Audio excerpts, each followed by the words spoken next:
এরপর প্রশ্ন হলো, আসন্না ফাউন্ডেশনের বৃক্ষরোপণ প্রকল্পে কি এখনো দান করা যাবে?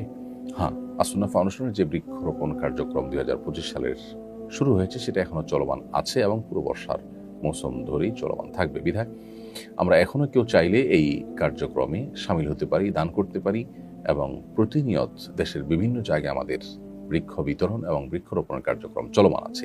বিশেষ করে শিক্ষা প্রতিষ্ঠানগুলোকে টার্গেট করি আমরা এই কার্যক্রম ব্যাপকভাবে পরিচালনা করছি।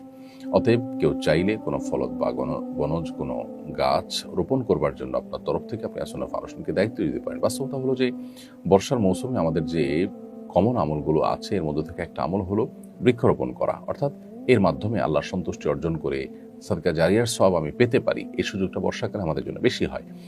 তো আমরা যারা শহরে বসবাস করি আমাদের চাইলেও আসলে নানান সীমাবদ্ধতার কারণে বৃক্ষরোপণ করবার সুযোগ হয় না। অতএব আসন্না ফাউন্ডেশন আমাদের জন্য সেই সুযোগটা করে দিয়েছে যে এ ধরনের মানুষদের তরফ থেকে মাত্র 100 টাকায় একটা গাছ রোপণ করার উদ্যোগ নিয়েছে। সো আমরা চাইলে 100 টাকা দান করে একটা গাছ আমাদের তরফ থেকে যেন রোপণ করা হয় তার জন্য উদ্যোগ নিতে পারি। অতএব 10টা গাছ রোপণ করার জন্য আমি 1000 টাকা দান করি, আসন্না ফাউন্ডেশনকে দায়িত্ব দিতে পারি আমার তরফ থেকে দেশের বিভিন্ন জায়গায় 10টা গাছ রোপণ করা হবে ইনশাআল্লাহ।